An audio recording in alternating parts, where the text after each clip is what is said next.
Hello, everyone. What a great room. Actually, I want a picture. Can I get a picture of everybody? This is awesome. I'm gonna take a quick snap. It's gonna have to be a pano because I can't get you all in. So I, like others, I'm Gordon Ross from Vancouver and Open Road. Smile, everybody. And that's fantastic. Oh, sorry, there's Kev. That's fantastic. And like others, I've had to go elsewhere to go and hang out with my service design tribe. And so this is a great event, and kudos again to the Toronto organizing crew and all of you that have made today happen. It's fantastic. And I'm Kevin Conn. I'm the Director of Court Innovation for the Ministry of Justice Court Services Branch based out of Vancouver. And yeah, really honored and proud to be here today. And to share with you a few of the last years of our experience working across service design projects in BC's justice sector. Now, I was sitting in the front, but again, show hand, public sector folks, civil servants, woo! People in the private sector who've done work with the public sector. All right, so that's great too.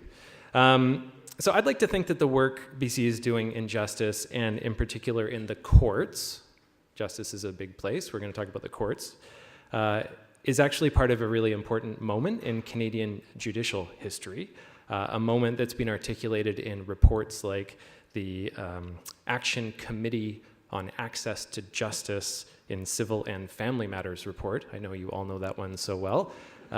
Also known as the Cromwell Report, named after the Supreme Court Judge of Canada, who was the chair.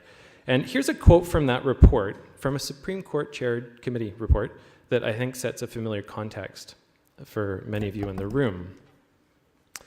So the quote says, "Too often we, being justice, focus inward on how the system operates from the point of view of those who work in it. And until we involve those who use the system in the reform process, the system will not really work for those who use it."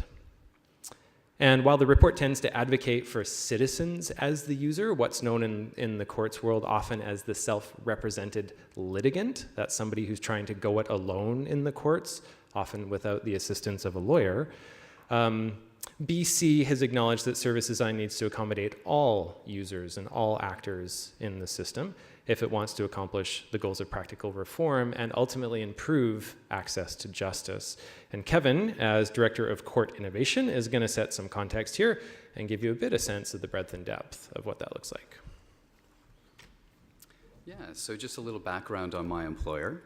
The Ministry of Justice is a very large and complex ministry for sure, generally tasked with keeping BC's communities safe, providing certainty and proportionality, and above all, fairness when it deals with criminal, civil, and family law matters. We have an annual budget of approximately $490 million, and $100 million of that is the cost of running courts, which is the branch I work for, the Court Services Branch.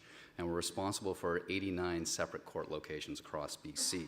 And that's for all three levels of court, the Provincial Court, Supreme Court, Court of Appeal. We haven't reached the Supreme Court of Canada yet, but we hope to get there one day, we'll see. And to do the work that we do so well, it takes 1,300 staff to process thousands and thousands of documents that are filed every year. And 4 of those 1,300 staff are service designers, and one of those is me. So, yes, go us. Thank you. So I would explain that my job essentially is to ensure that we follow a service design methodology. And in BC, this is spelled out in quite good detail in our BC Service Design Playbook, which I recommend everybody go to the BC government website and download this. Shout out. Jess McMullen. Where's Irene? Yes. Oh, she's in the workshop. Oh, come on. That's okay. The woman who owns this document is in a workshop, but that's okay. You can find her later. So to do this, I definitely need to work alongside registry staff, IT staff, support personnel, policy analysts, lawyers, legal education community, lots of stakeholders, and even judges, lots and lots of judges. And believe it or not, they actually do listen to my team because we give them evidence, and judges love evidence. So I strongly recommend you throw the term evidence around as much as you can. Evidence is tangible, and if service design can get you evidence, fantastic. So I'm now going to give you a little bit of a confession. So when Gord came up to me and goes, "Hey, Kev, what do you think about submitting an abstract for this conference in Toronto?" I kind of panicked. I went, "We can't do that. I'm not done yet. We're not finished." And I actually don't even know what finished means, but I feel like we just have a lot more to do. And then I realized that part of that feeling was I basically preach citizen-centered every single day to anybody who'll listen, but I had to come up here on stage in front of all these service designers and go, I don't really have a link that you can click and that you as citizens could actually see today, because although we never lost sight of citizen first, user-centric, getting things in the citizens' hands, we realized that when we started service design and justice, there is a foundation that you have to build. And I don't think it's a small foundation necessarily. For instance, we had no devs that knew how to work in an agile environment at all. We didn't have a continuous deployment environment, so if we wanted to release updates, it would be, well, maybe 2 months from now we can tag you onto a tracking system release, maybe. As far from agile as you can get. We had ancient legacy systems that we had to integrate with. And we had to educate all our stakeholders, and that was no small task. We were hit with what do you mean I'm not getting the 45-page charter that will explain every single thing and what the outcome will be at the end? And trying to convince these judges and other high-powered individuals that, well, maybe we should just kind of start doing this stuff. It was really tough. So admittedly, we had to focus a little more internally than we would have liked to at first. But I think that did pay dividends because we were able to build a foundation and get some buy-in, get some wins, prove to people that this was going to work. So in this presentation today, I hope you'll realize that sometimes if you're starting out, things may take a little longer than you had hoped, but it's well worth it in the long run, and it will pay off. All right. So the issue that often characterizes much of our work and has come to the forefront of why justice system needs to change is this idea of access to justice. And it's a really big idea. Certainly 20 minutes here wouldn't cover it, but really it refers to ensuring the right to appear in court, advocating for those who can't afford legal help, reforming that system of legal aid, which helps people who can't afford to get legal help, and ensuring equality of outcomes in the justice system, regardless of things like race, gender, class, disability, sexual identity, and other historically and currently discriminated against variables. So definitions aside, perhaps a more tangible barrier, cost obviously being one. If you want to go to trial in a family case right now, average cost in Canada for 5 days in front of a judge is $25,000 worth of legal fees. It's a lot of money for many people in Canada and a big barrier. So as a result of some of these large systemic legal barriers, some estimate that as much as 65% of Canadians are uncertain of their rights, do not know how to handle legal problems, are afraid to use the legal system, think nothing can be done, or believe seeking justice will just cost too much money and take too much time. So, how do we improve the system, a system steeped in tradition, entangled in the complexity of the law? How do we create systemic change and improve access to justice while reducing costs to both citizens and government and improving equality of outcomes?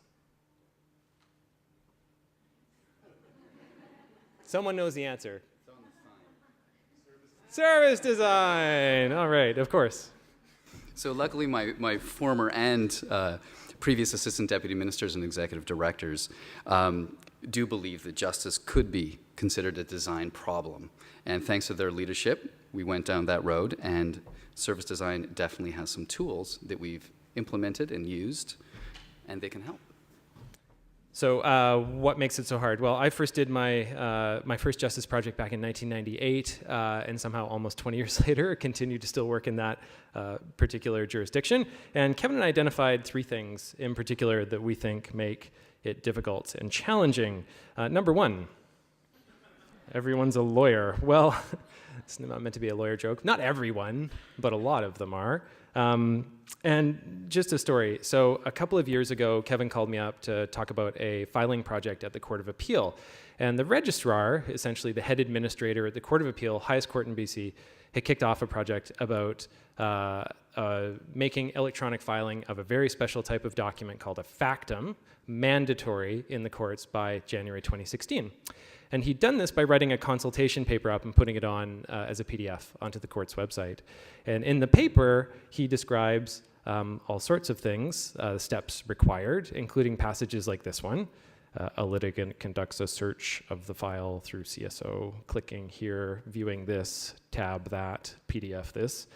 And the legal profession, lawyers and filing agents, the people who are responsible for producing these things, then had to think about this, which they did, and then they responded in prose over the next 6 months.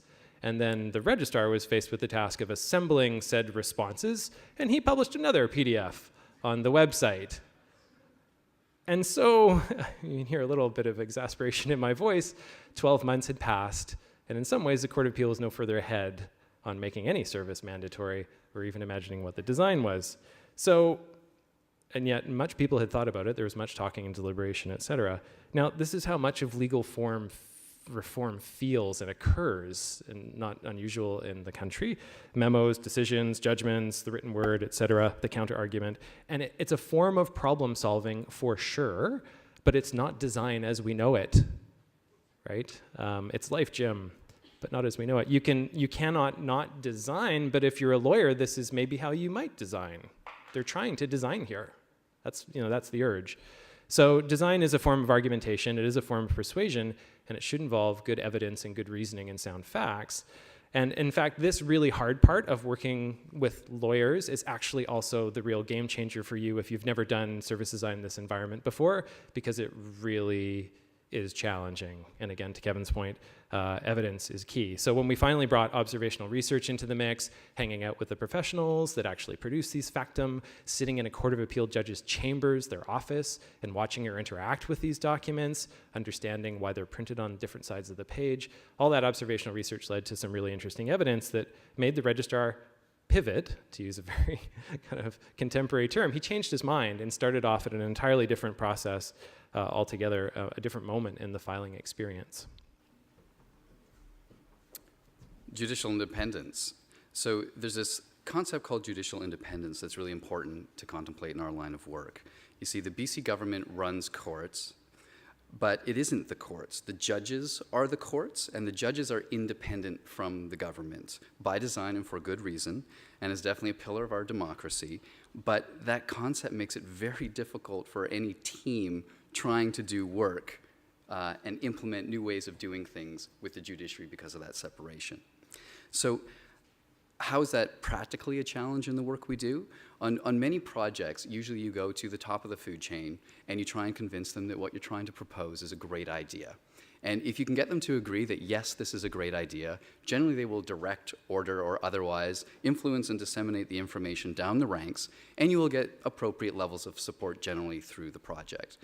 Well, in courts, we still have to do that piece of work, but unfortunately, even with a champion from the highest level, they still can't order an individual judge to do that. We still get hit with the, no, not in my courtroom. Well, they can do it in those courtrooms, but we're not going to do it in these courtrooms. And that makes for a really disjointed project. So that is definitely a complex organizational problem. Judicial and administrative independence, they call it. So, and number 3, the law is everywhere. So I know we're used to all working with professional constraints as designers, but when it's the law, sometimes that, again, kind of, you have to up your creativity quotient to be able to tackle that. So, for example, you're working on a divorce project, as we are as part of our portfolio, and you may suggest that, hey, why doesn't somebody other than a judge sign off on a divorce? Because that looks like a really juicy design opportunity. And a senior lawyer in the judiciary laughs and snorts at you and says, well, because you'd have to change the Constitution. Oh, that. Just spitballing some ideas here. Okay. So again, it's not that it's not possible. The law changes all the time, and that's also a really profound thing when you're a designer working in legal context. Like, it evolves and it changes. It's just the timescales are really long. And that doesn't really follow often, sometimes with a fail fast, prototype quickly, be all agile and nimble mantra that we like to throw around in our profession. So yeah, lawyers, judges, and the law. why it's challenging to do service design in the courts. Maybe not a big surprise. And really, they're just a select part of a much bigger, complex ecosystem that includes government staff, self-represented litigants, other partners, and other justice sector agencies that are all responsible for kind of accidentally creating these service experiences. So, where do you start? There's the law. Where do you begin? Well, Kev? BC's approach to tackling the introduction of service design and affecting change in the sector has been characterized as practical reform in many bite-sized pieces or incrementalism, instead of doing these large Soviet-style projects, which inevitably will end in failure. So we decided to kick off a number of projects, all of them different and all as part of a portfolio of service design projects to create change across the entire network and involve different actors at different levels through courts. And any of these projects that Kev's about to go through, clearly, again, we could do hours and hours on this, so come grab us afterwards. But Kev's going to give you a glimpse into the portfolio of what's going on in BC. Yeah, so I will blaze through these relatively quickly, but here's an example of what's in our portfolio. So we did a court clerk desktop application, which was our first and most internal-facing project that I referenced that we focused a little more internally than we had wished early on. And that was for court clerks in the courtroom to capture court results from judges and have that information interface directly with our tracking systems, cutting out a whole bunch of redundant middle processes. Secondly, we did an external-facing project that focused on law firms initially to prove that we could provide a great experience for firms by leveraging court data that we already possessed, auto-validating any data that was entered, providing automatic stamping and filing of those documents without it ever hitting a person's hand or the registry at all, and making sure that we don't just send around pictures of PDFs in ancient systems anymore. We send the data so we can extrapolate and populate systems. The third project was a protection order project. So this was our policy-focused part of our portfolio that directly impacted the safety of citizens. This was a project with no technology component. It was a process-driven initiative to better protect and keep safe those who had orders restraining another individual from contacting them. Next, we included in the portfolio our audio and transcript project, which again was external, but it was with our contract partners, allowing contract transcription companies to access the official court record, which is the audio recording in our courts, along with supporting materials so that they could more quickly produce transcripts for self-represented litigants, lawyers, as well as judges. And then the last two projects, which we're very excited about, these are the two that are finally those citizen-centered projects that they can touch. The first being our probate project, which is an online interrogative experience for citizens to easily create the appropriate documents to obtain simple estate grants. And next we have a divorce app coming out very shortly. And it's an online interrogative experience as well. Yes, yes. Fiscal year end. Fiscal year end, right? That's it.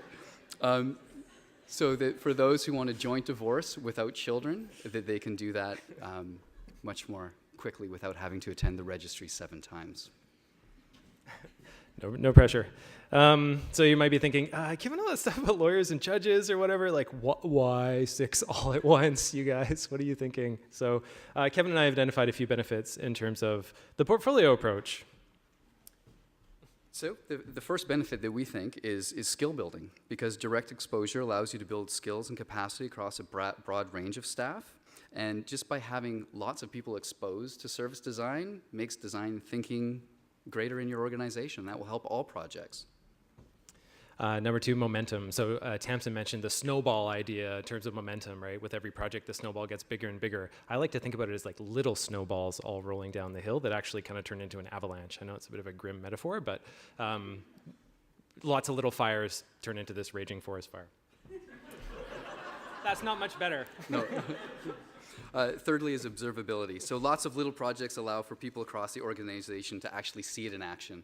So even if you're not part of a project, the guy at the desk over there or somebody you know is involved. So even though you're not directly participating, you're aware of what service design is.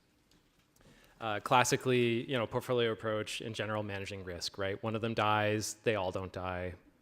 One of them fails, they all don't fail, hopefully. And lastly, compounding benefits. Cost of doing things is cheaper and cheaper with each additional project, and hopefully a bit easier as we go along. Right. So the portfolio approach, when people ask, is it actually faster to do things in this portfolio manner? And I think the irony is that being nimble and being agile and failing fast still takes a long time, especially in government, at least at first. But with each project victory, with each ally gained, with staff developing internal expertise, with each new developer that's like, we can do that for you by tomorrow morning, the time to deliver those new services will get quicker and quicker and cheaper because the pain is front-loaded when you're first trying to get service design embedded in an organization. That's a promise. It's always harder at first.